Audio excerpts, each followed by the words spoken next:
আসসালামু আলাইকুম ভিউয়ার, আমি মোহাম্মদ মাজারুল ইসলাম আছি এই সিম্বল থেকে সৌজন্যে। তো দেখতে দেখতে আমরা ফটোশপের তৃতীয় ক্লাসে চলে আসছি। আমরা প্রথম দুটি ক্লাস শেষ করছি এবং যারা প্রথম দুটি ক্লাস শেষ করতে পারেন নাই তারা অবশ্যই প্রথম দুটি ক্লাস দেখে আসবেন।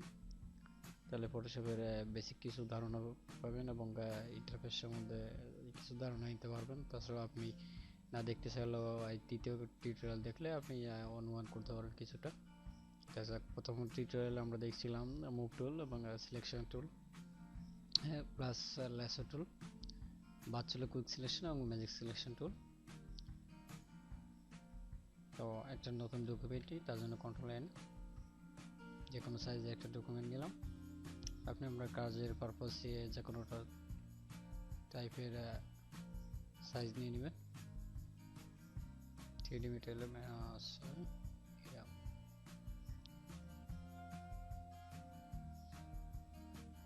এখন একটা কালার নিই কিংবা একটা ইমেজ নিয়ে এসে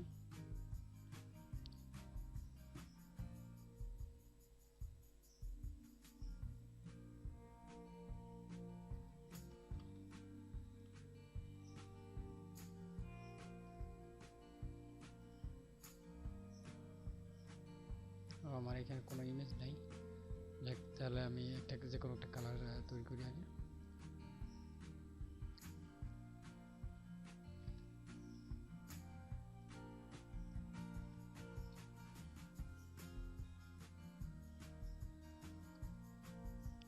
শুধুমাত্র কুইক সিলেকশন এবং magic selection tool, magnetic lasso টুল দেখানোর জন্য আমি কালারটি করে নিচ্ছি যাতে বুঝতে সুবিধা হয় আপনাদের।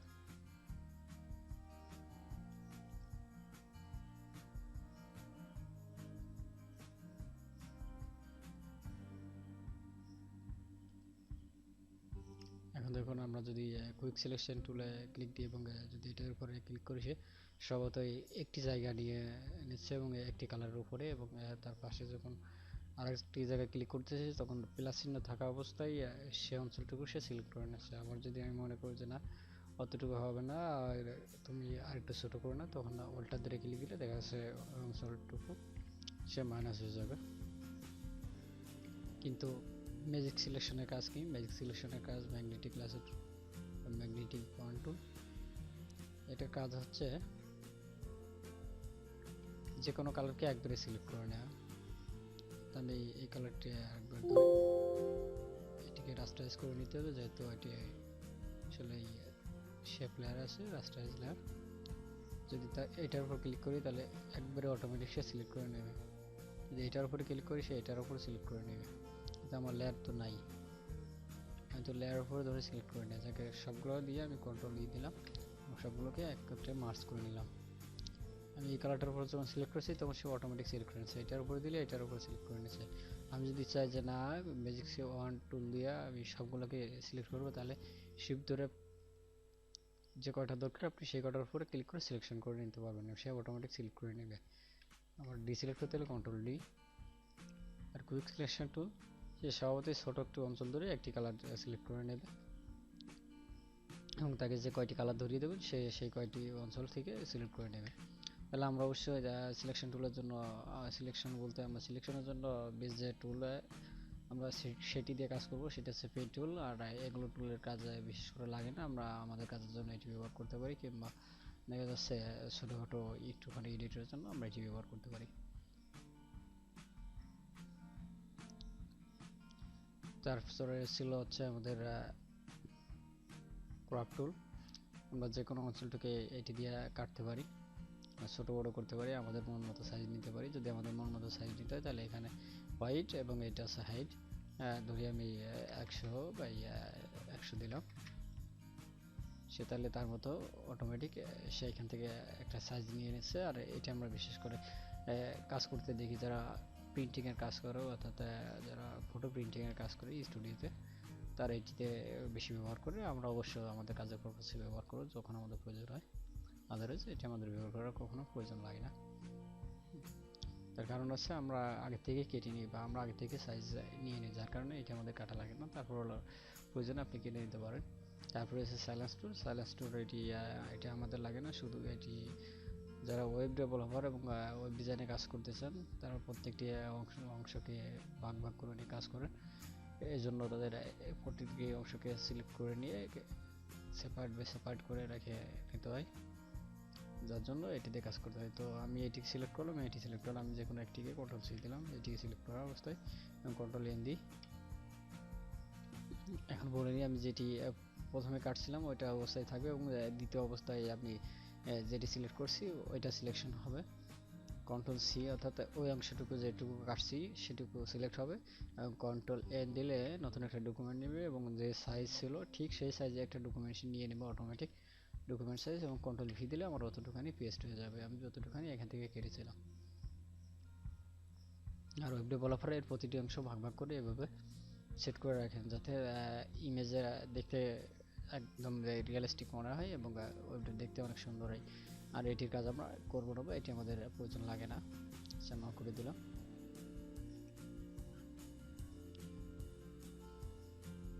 তারপরে আছে আইড্রপার, যে কোনো কালার সিলেক্ট করার জন্য আইড্রপার, অর্থাৎ এখানে একটি কালার আছে সে ধরে আমি এখানে একটি কালার কন্ট্রোল অল্টার জেড দেখে যাই, কন্ট্রোল ভি, এখানে এই কালারটি আছে সে আমি আইড্রপার টুল নিলাম। এখানে একটি কালার আছে, দেখুন যে ফোরগ্রাউন্ড কালার, আমি এখান থেকে একটু চেঞ্জ করে দিই, আমি এটিকে হালকা গ্রে দিলাম। যখন এটার উপর ক্লিক দেবো তখন সে একটা কালার সিলেক্ট করে নেবেন, এটাতে ক্লিক দিলে সে সেই কালারই নেবে। সুতরাং আপনি একটা ডিজাইন পাশে রাখছেন, আপনি চান যে ওই ডিজাইনের যে কালার আছে ওই কালারের মতো ঠিক আপনার ডিজাইনটা কালার করে নেবেন, তখন আপনি আইড্রপার টুল নিতে পারবেন এবং যে কোনো কালারকে সিলেকশন করতে গেলে আপনার আইড্রপার টুল দিয়ে কাজ করতে পারবেন। তো আমি যখন লাইভ যে কোনো একটা কাজ দেখাবো তখন আস্তে আস্তে বুঝতে পারবেন যে আইড্রপার টুল দিয়ে কী ধরনের কাজ কোন জায়গায় করতে হয়। যেহেতু আপনি নতুন, শুধু এটুখানে জেনে রাখুন কোন টুলের কী কাজ। তারপরে স্পট হিলিং এবং হিলিং ব্রাশ টুল, এগুলোর কাজ অবশ্য রিটাচের কাজ, আমরা যখন রিটাচের দেখবো আমরা অবশ্য টিউটোরিয়ালের শেষ পর্যায়ে গিয়ে আমরা এটি দেখবো। তারপরে হচ্ছে ব্রাশ টুল, যে কোনো কিছু কালার করার জন্য ব্রাশ টুল, অবশ্যই আমি চতুর্থ পর্বে আলোচনা করবো এটা। তারপরে দেখিয়ে দিচ্ছি সেটা হচ্ছে ইরেজার টুল, যে কোনো কিছু আমরা ডিলিট করতে গেলে ইরেজ করতে পারে, অর্থাৎ যে কোনো কিছু ডিলিট করতে গেলে আমরা ইরেজার টুল দিয়ে কাজ করতে পারি। এবং ইরেজার টুলের এখানে যখন আমরা সিলেক্ট করছি তখন উপরে দেখুন এখানে সফটনেস এবং হার্ডনেস আছে, আমরা যদি সফটনেস কমিয়ে দিয়ে ডিলিট করি তাহলে হালকা ঝাপসা, অর্থাৎ হার্ডনেস এবং সফটনেস বিষয়টা বুঝতে পারবেন আপনি যখন ক্লিক করে দেখবেন। আর যদি না বুঝে থাকেন অবশ্যই প্রথম টিউটোরিয়ালটা দেখবেন, তাহলে বুঝতে পারবেন যে হার্ডনেস এবং সফটনেসের ভিতর পার্থক্য কতখানি। কন্ট্রোলটা জেড দিয়ে আমি বেঁকে গেলাম, সম্পূর্ণ স্টেপটা আমি বেঁকে গেলাম। যদি আপনি এ ধরনের বেঁকে যেতে চান তো অবশ্যই সেটআপ থেকে সেটআপ করে নেবেন, এডিট প্রিফারেন্স থেকে জেনারেল ইন্টারফেস,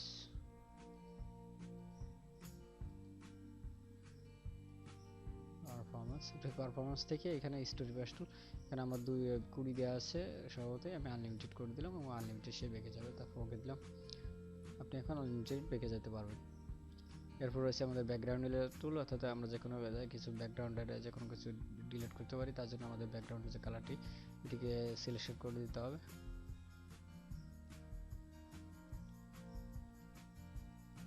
বিশেষ করে আমাদের এটি লাগে না, যেহেতু আমরা একই কাজ ব্যাকগ্রাউন্ড ইরেজার টুল দিয়ে করবো না, আমরা ইরেজার টুল দিয়ে করতে পারি। তারপরে ম্যাজিক ইরেজার টুল, সে সহজেই একটি কালার ধরবে এবং সে সেই কালারটিকে ধরার সঙ্গে সঙ্গে ডিলিট করে দেবে। সে ধরে আমি এটিকে ধরলাম এবং এটিকে ধরলাম, অটোমেটিক সে ওটিকে সিলেকশন করার সময় দিচ্ছে না এবং তার আগে সে ডিলিট করে দিচ্ছে, অর্থাৎ এটি হচ্ছে ম্যাজিক ইরেজার টুল। তারপর রয়েছে পেন ব্র্যাকেট এবং গ্রেডিয়েন্ট এবং 3D ম্যাটেরিয়াল। তো আমাদের এখানে এই দুটার বেশি প্রয়োজন পড়ে এবং যখন আমরা 3D নিয়ে কাজ করব তখন অবশ্যই আমাদের 3D ম্যাটেরিয়াল টুলসের মধ্যে তখন ধারণা নিয়ে নেব। আপাতত পেন ব্র্যাকেট টুল এবং গ্রেডিয়েন্ট টুল, ডিজাইনের ভিতরে আমাদের সবথেকে বেশি পড়ে গ্রেডিয়েন্ট এবং পেন ব্র্যাকেট টুল। তো যে কোনো কিছু কালার ঢালতে গেলে, অর্থাৎ এখানে দেখুন যখন একটা বালতির মতো আসছে, সে আমি যে কোনো কালার, এই একটা কালার আসছে, যদি আমি এই কালারটা এইটার উপর নিতে চাই তাহলে ঠিক তাদের ওইটার উপর ক্লিক দিলে অটোমেটিক কালার নিয়ে নেবে এবং সে সম্ভবত ফোরগ্রাউন্ডের কালারটা সিলেক্ট করে নেয়। এই জন্য আগে ফোরগ্রাউন্ডের কালার এখান থেকে সিলেক্ট করে নেয়, আপনার কোন কালারটি প্রয়োজন হয় সেটি। তারপরে হচ্ছে গ্রেডিয়েন্ট টুল, সে যে কোনো গ্রেডিয়েন্ট পেস্ট করে, সে আমাদের প্রথমত এটি আছে, আমি যদি এটার উপর একটা নতুন লেয়ার নিই, আর শহরের সাথে যখন কাজ করুন তখন অবশ্যই নতুন ল্যান্ড নিবে। আমি এই কর্নার থেকে ওই কর্নার ধরে ছেড়ে দিলে ওর মতো সে একটি কালার নিয়ে দিচ্ছে। সে কি করতেছে, হালকা গ্রে থেকে সে রেড করে দিচ্ছে। যদি আমরা এখান থেকে প্রিসেট চেঞ্জ করি, সে এটিকে আবার সেম তদারকি ধরি, সে এখান থেকে হালকা থেকে আরও হালকা করে দিচ্ছে। যেহেতু আমার এখানে অপোসিটি নাই, যেন এটি দিলে বুঝতে পারবেন সে কালো থেকে সাদা করতেছে। আর আমরা যদি এটিকে এডিট করতে চাই তো অবশ্যই এডিট করতে পারবেন। এখানে এটার উপরে ক্লিক দিবেন, এটার উপরে ক্লিক দিলে এখান থেকে আপনি চেঞ্জ করতে পারবেন এবং যে কোনো কালার নিতে পারবেন। এখানে ধরে যদি আপনি যে কোনো জায়গায় ক্লিক করেন তাহলে অবশ্যই তখন এক একটা কালার আসবে এবং তখন যে কোনো একটা কালার আপনি আপনার মন মতো চুজ করে নিতে পারবেন। মানে এখানে কালার কোন কালারটি কতটুখানি যাবে ততটুখানি দিতে পারবেন। আর এখান দিয়ে কালারের অপাসিটি মেনটেন করতে পারবেন যে কোন কালারটার অপাসিটি কত হচ্ছে। আমি এখানে 0 দিয়ে দিলাম। 0 দিয়ে যদি আমি এখানে ধরি তাহলে দেখুন সুন্দর একটা ব্যাকগ্রাউন্ড চলে আসছে। এটা হলো গ্রেডিয়েন্ট টুলের কাজ। গ্রেডিয়েন্ট টুল অবশ্যই এর ভিতরে অর্থাৎ ব্লেন্ড মোড থেকে আমরা গ্রেডিয়েন্ট টুলের কাজ করতে পারি। আমরা ব্লেন্ড মোড থেকে সব থেকে বেশি করব হচ্ছে যখন আমরা শেপ টুল নিয়ে কাজ করব, তখন আদারওয়াইজ আমাদের ব্লেন্ড মোড থেকে কাজ করার কোনো প্রয়োজন পড়ে না। কিন্তু এক্স্যাক্টলি যে কোনো কালারকে কাজ করতে গেলে আমরা ব্লেন্ড মোড থেকে করব। প্রিন্ট আইডি কোনো কাজ করতে গেলে ব্লেন্ড মোড অপশন থেকে কালার সিলেক্ট করে যাবেন। কালার ওভারলে এবং গ্রেডিয়ান আছে, দেখি এখানে কালার ওভারলে এবং গ্রেডিয়ান। তাছাড়া আপনি দুটো যে কোনো স্থান থেকে আপনি করতে পারেন। আপনি ফোরগ্রাউন্ড ব্যাকগ্রাউন্ডের কালার থেকে করতে পারেন, অন্য অবস্থায় আপনি কাজ করতে পারেন, সমস্যা নেই। তারপরে হচ্ছে ব্লো টুল। ব্লো টুল অর্থাৎ আমাদের এখানে টুলের ভিতরে শুধুমাত্র ব্লো টুলটা লাগে, বাকিগুলো লাগে না। অর্থাৎ এই যে দেখতে পাচ্ছেন এটা ব্লোর, এই ওর কাজই ব্লোর করা, অর্থাৎ ব্যাকগ্রাউন্ডের সঙ্গে যে কোনো কিছুকে মিলে দেয়া। সে আমি যদি এটাকে ব্লোর করি তাহলে দেখতে অনেকটা ফ্যাকাশে ফ্যাকাশে মনে হবে। এখন মনে হচ্ছে কি যদি এটা আমি যে কোনো ইমেজের উপরে বসাই মনে হয় যে ওই ইমেজের সঙ্গে এটি অটোমেটিক বসে গেছে। এই অংশ থেকে কত স্মুথ, কিন্তু এখানে তেমন স্মুথ নাই, ফ্যাকাশে ফ্যাকাশে ভাব। ব্লোরের কাজ হলো এরকম। তারপর রয়েছে আমাদের শার্পেন টুল এবং স্যামজে টুল। আমাদের এটি লাগে না, আমরা যখন রিটাসে কাজ করব তখন এটি পাবো। তারপর ডস টুল, বার্ন টুল। ডস টুল সে যে কোনো অংশকে সাদা করে কিংবা আপনার কালার সিলেকশন অনুযায়ী সে একটা কালার পেস্ট করে, বিশেষ করে সাদা কালার জাতীয় কালার সে পেস্ট করে, বিশেষ করে সে সাদা কালার পেস্ট করে। এবং বার্ন টুল সে যে কোনো কালারকে পুড়িয়ে ফেলে, অর্থাৎ কালো করে দেয়, এসে পুড়িয়ে দেয়। এটির কাজ আমরা যখন রিটাসের কাজ দেখবো তখন এটি দেখবো। এটি মূলত রিটাসের একটা অংশ। তার রিটাসের কাজ করতে গেলে আমাদের স্পট হিলিং, এখানে ডস টুল, বার্ন টুল এবং এখানে স্যামজে এবং শার্পেন টুল এটি ব্যবহার করার প্রয়োজন পড়ে। এবং পেন টুলে আলোচনা করা হয়েছে এটি চতুর্থ টিউটোরিয়ালে, সুতরাং সেখান থেকে দেখে আসবেন।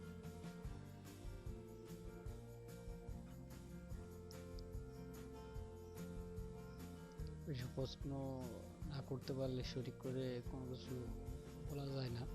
তারপর আমি আমার ইচ্ছা অনুসারে মন থেকে সেগুলো প্রকাশ করলাম।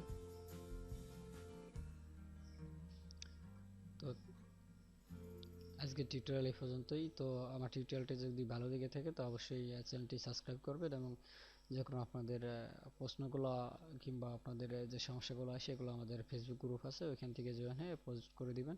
তাছাড়া যদি আপনার কাজের জন্য কোনো প্রকার ফ্রি রিসোর্স প্রয়োজন হয় pixirak.com থেকে সেটা ডাউনলোড করতে পারবেন, এবং যদি পেইড হয় তাহলে অবশ্যই আমাদের নক দিবেন, আমরা আপনাদেরকে ফ্রি দিয়ে দেবো। এটা শুধু আপনাদের উপকার পারপোজ। তাছাড়াও আপনারা যখন কোনো কাজের জন্য ট্রাই করবেন তো অবশ্যই যাই কিছু করবেন ফেসবুক গ্রুপ আছে, গ্রুপের ভিতর গিয়ে পোস্ট করে দিবেন যাতে আমরা এটিকে ভুলটা ধরতে পারি এবং আপনাদের বিষয়টা বলতে পারি। ধন্যবাদ সবাইকে, ভালো থাকবেন, সুস্থ থাকবেন, আল্লাহ হাফেজ।